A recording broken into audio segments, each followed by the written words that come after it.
हाँ तो दोस्तों, मैं आपको लेकर आ चुका हूँ कक्षा 10वीं प्री बोर्ड परीक्षा विषय विज्ञान। तो चलिए हम आगे चलते हैं। इसमें दोस्तों मैं आपको ऑब्जेक्टिव के साथ साथ पूरे आंसर क्वेश्चन का भी सॉल्यूशन प्रोवाइड कराया हूँ। प्लीज़ आप वीडियो को लास्ट तक देखें, और यदि आप चैनल पर नए हो तो चैनल को सब्सक्राइब कर लीजिए और कमेंट कीजिए, लाइक कीजिए वीडियो को। चलिए देखते हैं सही विकल्प। पहला, क्या होगा यदि तनु हाइड्रोक्लोरिक अम्ल को लौह चूर्ण पर डाला जाए? तो जब तनु हाइड्रोक्लोरिक को लौह चूर्ण पर डाला जाता है तो उसमें से हाइड्रोजन गैस एवं आयरन क्लोराइड का निर्माण होता है। दूसरा, धातुओं को पतली तारों में खींचे जा सकने वाली क्षमता कहलाती है, तो होती है तन्यता।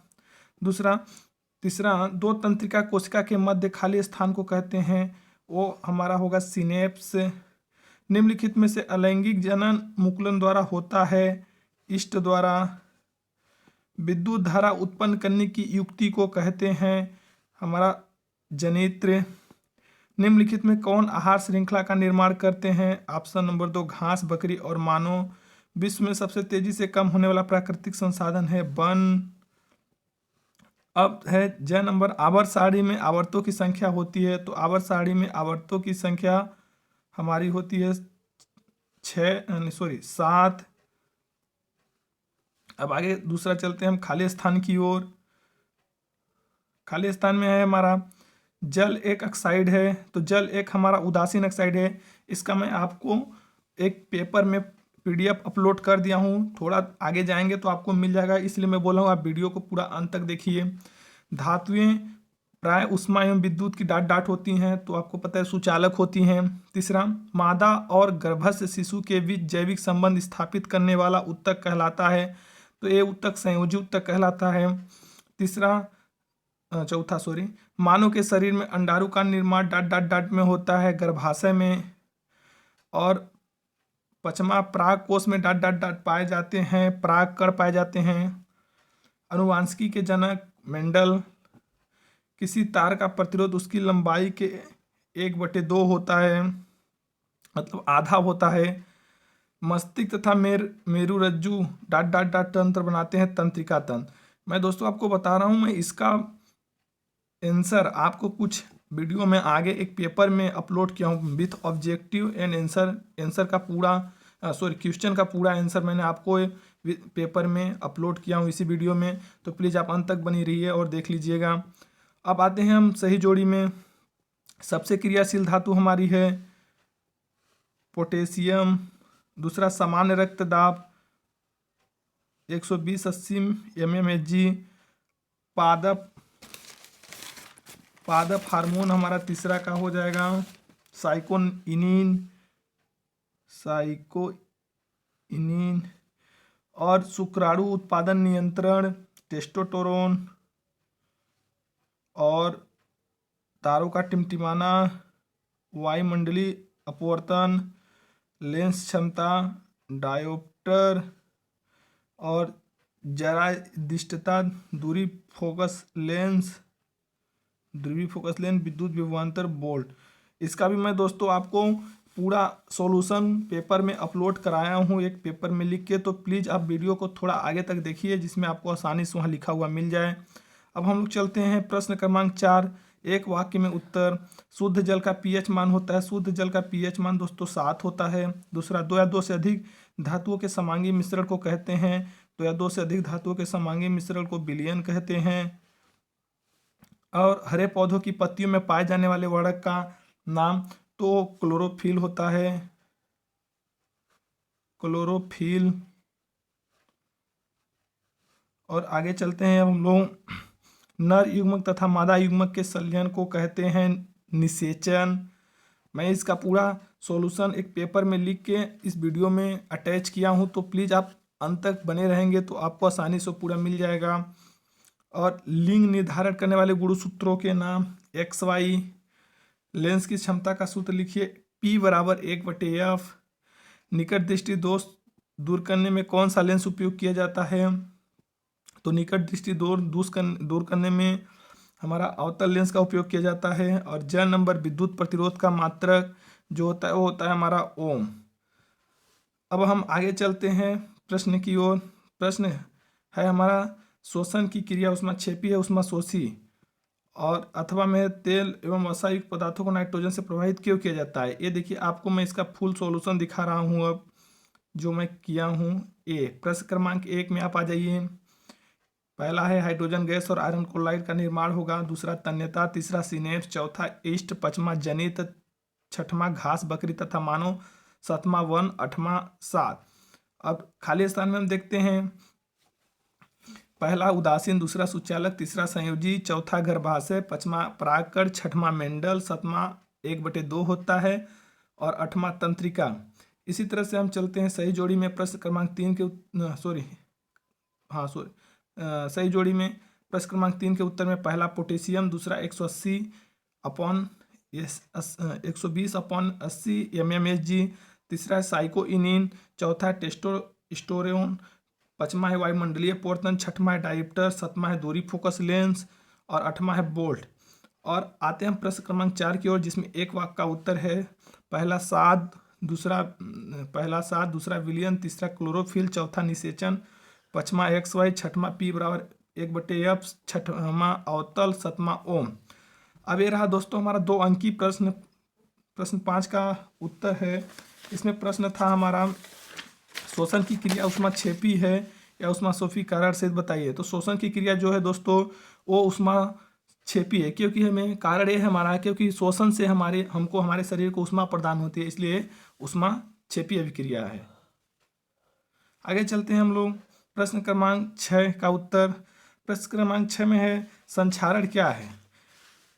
तो संक्षारण एक प्राकृतिक प्रक्रिया है जिसमें धातुएं क्या करती हैं, वायुमंडल में उपस्थित नमी और वहाँ के विभिन्न प्रकार की गैसों के साथ क्रिया कर लेती हैं और अपने सतह पर एक ऐसी परत बना लेती हैं, जो परत क्या करती है, धीरे धीरे धातुओं को नष्ट करने लगती है और धातुओं का धीरे धीरे विनाश होना प्रारंभ हो जाता है और कुछ समय बाद धातुएं पूरी तरह से खत्म हो जाती हैं। इसे संक्षारण कहते हैं। इसको दोस्तों बचाने के लिए धातु की सतह पर हम ग्रीस, मोबिल, तेल या पेंट पॉलिश करके संक्षारण होने से धातुओं को बचा सकते हैं। अब आगे देखते हैं हम प्रश्न क्रमांक 7 का उत्तर। मेंडलीव के आवर्त सारणी के 2 गुण लिखिए। तो इसका उत्तर है, मेंडलीव के आवर्त सारणी के 2 गुण कौन कौन से हैं। पहला, इस आवर्त सारणी में समान गुण वाले तत्वों को एक साथ रखा गया है। जिन जिन तत्वों के गुण, जिनकी प्रॉपर्टीज, जिनकी क्वालिटी समान है, उनको क्या कहते हैं, एक साथ रखा गया है आवर्त सारणी में। दूसरा, उन तत्वों की खाली जगह है जिनका खोज बाकी है, जो अभी खोजे नहीं गए उनके लिए भी वहाँ पे खाली जगह रखा हुआ है कि जब उनकी खोज हो जाएगी तो वहाँ पे लाकर उनको रख दिया जाएगा। तीसरा, आदर्श गैस का बिना प्रतिस्थापन आसानी से जगह। अब आगे चलते हैं हम प्रश्न क्रमांक 8 में, धमनी और शिरा में अंतर। प्रश्न क्रमांक 8 का उत्तर जो है धमनी और शिरा में अंतर। तो धमनी में क्या होती है, धमनी की दीवारें अधिक मोटी एवं लचीली होती हैं, जबकि शिरा की दीवारें पतली एवं कम लचीली होती हैं। और धमनी में क्या होता है, इसमें रुधिर हृदय से अंगों की ओर बहता है और शिरा में रुधिर अंगों से हृदय की ओर बहता है। और धमनी, इनका रंग गुलाबी या लाल होता है। और प्रश्न क्रमांक 9 में देखते हैं कायिक परिवर्धन क्या होता है। कायिक परिवर्धन क्या होता है, तो कायिक परिवर्धन देख लेते हैं हम। जब पौधे के वर्धी भाग जैसे जड़, तना, पत्ती आदि के द्वारा एक नया पौधा तैयार करने की जो विधि होती है उसको हम लोग कायिक परिवर्धन कहते हैं। जैसे हम क्या करते हैं, बहुत सारे ऐसे पेड़ होते हैं जिनके जैसे बांस हो गया, बांस की जो गांठ होती है उस गांठ पे उसके काट के हम बांस को एक नया बांस उत्पन्न कर सकते हैं। गन्ना हो गया, तो ये एक नया गन्ना तैयार करना, गन्ना के जैसे टुकड़े टुकड़े करके एक नया गन्ना तैयार करना, ये उसकी क्या कहते हैं, कायिक प्रवर्धन प्रोसेस कहलाती है। अब प्रश्न क्रमांक हम 10 में देखते हैं मेंडल के प्रभाविता का नियम। तो मेंडल के प्रभाविता का नियम क्या है, जब प्रभावी लक्षण का जीन तथा अप्रभावी लक्षण का जीन दोनों एक साथ उपस्थित हों, तो जब प्रभावी लक्षण और अप्रभावी लक्षण दोनों एक साथ उपस्थित होते हैं तो प्रभावी लक्षण वाला जो जीन होता है अपना लक्षण प्रदर्शित करता है, जबकि अप्रभावी लक्षण वाला जीन अपना लक्षण प्रदर्शित नहीं करता है। ये था मेंडल का प्रभाविता नियम। जैसे देख सकते हैं यहाँ पे प्रभावी लक्षण वाला लंबा और अप्रभावी लक्षण वाला बौना दोनों आपस में उपस्थित हैं। तो हम यहाँ जो नीचे वाला देख सकते हैं वहाँ केवल प्रभावी लक्षण वाला ही लंबा ही प्रदर्शित किया है, बौना वाला प्रदर्शित नहीं किया है, अप्रभावी वाला नहीं किया है। इसी तरह देखते हैं दोस्तों प्रश्न 11 का उत्तर, परावर्तन का नियम। तो परावर्तन का नियम क्या है? आपतन कोण परावर्तन कोण के बराबर होता है, कोण I इक्वल टू कोण R। दूसरा, आपतित किरण, अभिलंब, परावर्तित किरण तीनों एक ही तल में स्थित होते हैं। और इसका आपको डायग्राम बनाना पड़ेगा। ये रहा आपका डायग्राम, बना लीजिएगा। यहाँ से आपतित किरण आई और यहाँ सतह से टकराकर परावर्तित हो गई, और यहाँ पे एक चीज छूट गया है, इसमें आपको बनाना पड़ेगा I और यहाँ बनाना पड़ेगा R। आगे चलते हैं हम अब लोग प्रश्न क्रमांक 12 में ओम का नियम लिखिए। ओम का नियम लिखिए। तो ओम का नियम क्या होता है? जब ताप को स्थिर रखा जाए या नियत ताप पर किसी चालक के सिरों पर लगाया गया विभवांतर चालक में प्रवाहित धारा के अनुक्रमानुपाती होता है। तो ये रहा विभवांतर अनुक्रमानुपाती धारा, V अनुक्रमानुपाती I, V बराबर RI, R बराबर V बटे I, जहाँ R एक नियतांक है जिसे चालक का प्रतिरोध कहते हैं। प्रश्न क्रमांक 13, प्रतिरोध क्या है? किसी चालक द्वारा चालक में प्रवाहित धारा के मार्ग में डाली गई रुकावट को ही प्रतिरोध कहते हैं। इसे R से प्रदर्शित करते हैं। R मीन्स रेजिस्टेंस, इसका SI मात्रक ओम होता है। तो R बराबर का जो सूत्र होता है R बराबर V बटे I ओम। प्रश्न क्रमांक 14 दोस्तों, मैं शायद भूल गया हूँ, इसको नहीं लिख पाया हूँ, तो प्लीज़ आप ढूंढ लीजिएगा। ये ओजोन परत के क्षरण का कारण क्या है, ये पूछा है। प्रश्न क्रमांक 15, इसमें रासायनिक समीकरण को संतुलित करना था।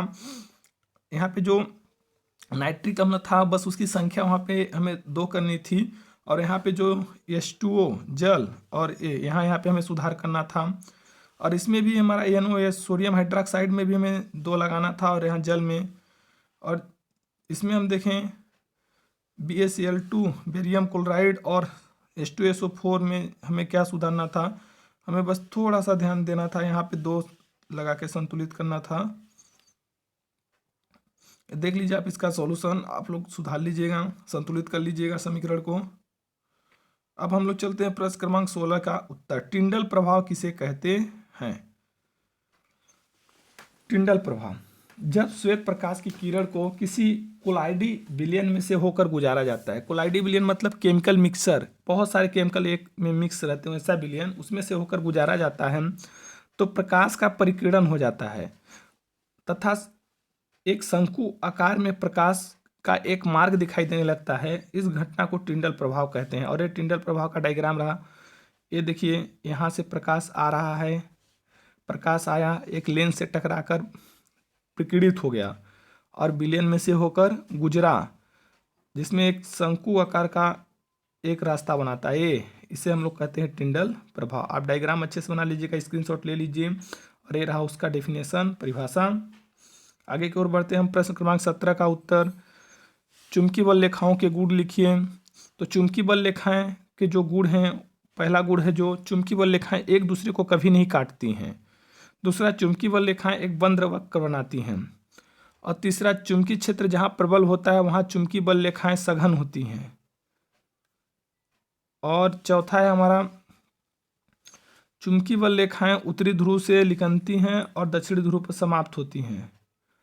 आगे की ओर हम लोग चलते हैं। प्रश्न क्रमांक 18 का उत्तर। जीवाश्म ईंधन क्या है? ऐसा ईंधन जिनकी उत्पत्ति करोड़ों वर्ष पूर्व जीव जंतु एवं वनस्पति के उच्च दाब एवं उच्च ताप में पृथ्वी के अंदर दबने से हुई है, जीवाश्म ईंधन कहलाते हैं, जैसे कोयला, पेट्रोलियम और प्राकृतिक गैस आदि। और जीवाश्म ईंधन से जो हानियां हैं वो, इनको जलाने से वायु प्रदूषण होता है, इनकी वजह से ग्रीन हाउस प्रभाव होता है, इनको जलाने से नाइट्रोजन, कार्बन और SO2 गैस निकलती है। चौथा, इनके अम्लीय ऑक्साइड अम्लीय वर्षा कराते हैं। प्रश्न क्रमांक 19 का उत्तर। विरंजक चूर्ण का सूत्र CSOCl2 उपयोग कहाँ कहाँ होता है? वस्त्र एवं कागज उद्योग में विरंजक के रूप में, और पेयजल को शुद्ध करने में। धावन सोडा का सूत्र Na2CO3 10H2O उपयोग इसकी क्या क्या है? जल की कठोरता दूर करने में, कपड़े धोने में। और ये लास्ट वन प्रश्न क्रमांक 20 का उत्तर हमारा एथेन C2H6 उसका जो रचनात्मक सूत्र है। और सॉरी गलत हो गया है, यहाँ पे जो हमारा C है यहाँ हाइड्रोजन होना चाहिए और यहाँ H, इस जगह पे आप HH कर लेना। दूसरा, प्रोपेन C3H8, प्रोपेन का सूत्र C3H8 और उसका संरचना रही बगल में। और ब्यूटेन C4H10 उसकी भी संरचना रही बगल में, देख लीजिए। और चौथा है मेथेन CH4 और उसकी भी संरचना है बगल में। अब इसी तरह आगे हम लोग बढ़ते हैं। ये रहा हमारा दोस्तों प्रश्न क्रमांक 21 का उत्तर। ये हमारा है मानव पाचन तंत्र। प्रश्न क्रमांक 21, प्रश्न क्रमांक 21 का उत्तर है मानव पाचन तंत्र। अब इसका डायग्राम अच्छे से बना लीजिएगा। मानव पाचन तंत्र का स्क्रीनशॉट ले लीजिए। अब इसी के साथ दोस्तों हमारा वीडियो होता है समाप्त। तो प्लीज़ आप मेरे चैनल पे यदि नए हैं तो आप मेरे चैनल को सब्सक्राइब कर लीजिए, क्योंकि आपके प्री बोर्ड के सभी पेपरों का मैं 10वीं 12वीं का पूरा सॉल्यूशन अपलोड करने वाला हूँ, जिससे आपको कोई दिक्कत न हो। तो प्लीज़ वीडियो को ज़्यादा से ज़्यादा शेयर कीजिए, कमेंट कीजिए, लाइक कीजिए और चैनल को सब्सक्राइब कीजिए।